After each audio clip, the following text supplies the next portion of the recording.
हमारी ये ब्रजभूमि श्री कृष्ण कन्हैया और राधा रानी के दिव्य तेज से आलोकित है। यहाँ के तो रज रज में श्री राधा रानी और कृष्ण कन्हैया का दर्शन हर सनातन धर्मावलंबी करता है।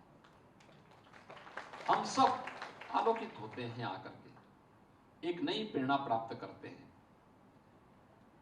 एक नया ओज हम सबको प्राप्त होता है। यहां के दिव्य तीर्थ मथुरा है, वृंदावन है, बरसाना है, गोवर्धन है, गोकुल है, नंदगांव है, ये सभी हम सबके लिए एक नई प्रेरणा है, बलदेव है। और इसीलिए ब्रज तीर्थ विकास परिषद का गठन करके इन सभी क्षेत्रों में यहां की परंपरा को संरक्षित करते हुए कुछ हो सके अपनी विरासत का संरक्षण करते हुए पूज्य संतों के मार्गदर्शन में उसके उन्नयन के लिए कुछ हो सके,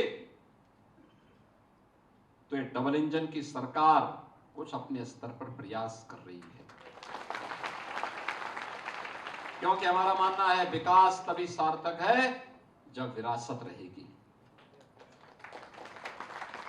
और इसीलिए दोनों काम एक साथ चल रहे हैं, दोनों कार्य एक साथ चल रहे हैं।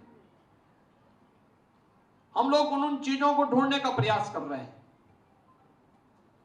एक एक उन कार्यों को जो कभी नहीं हुआ। काशी में आपने देखा होगा आदरणीय प्रधानमंत्री जी के मार्गदर्शन और नेतृत्व में काशी विश्वनाथ धाम भव्य और दिव्य बन गया है।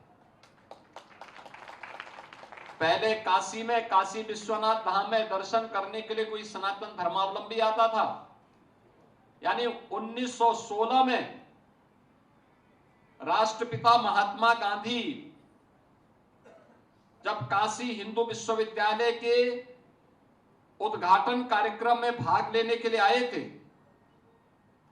वे भारतीय राजनीति में उस समय नए नए प्रवेश किए थे। मोहनचंद करमचंद गांधी जी के मन में जब ये भाव आया कि मैं भी काशी की महिमा को सुनाऊं, दर्शन करने जाऊं, लेकिन जब वे गए, संकरी गली को उन्होंने देखा, गंदगी को देखा, भिन भिनाती हुई मक्खियों को देखा, तो उनके मन में खिन्नता हुई। 1916 में उन्होंने कहा था कि अगर किसी लोग का कोई जीव कभी धोखे से यहां गिर जाए तो उसको लगेगा कि मैं नरक में आ गया हूं। ये गांधी जी ने 1916 में कही थी। बहनों और भाइयों, जब 2017 में मुख्यमंत्री बनने के बाद मुझे सौभाग्य मिला कि मैं काशी में दर्शन करने के लिए जाऊं, वही स्थिति थी। एक साथ 50 लोग नहीं जा सकते थे, बहुत संकरी गली थी। आज मैं कह सकता हूं कि 50,000 श्रद्धालु एक साथ बाबा विश्वनाथ का दर्शन कर सकता है। यानी 50 से 50,000 तक पहुंचने की जो यात्रा है, यही है डबल इंजन की स्पीड। इसी को कहते हैं इस गति। ये गति जब प्रगति करती है तो उत्थान की ओर जाती है, यही सनातन धर्म है। और जब ये गति नकारात्मक होती है, सनातन विरोधी होती है, तो अधोगति की ओर जाती है, दुर्गति उसकी होती है।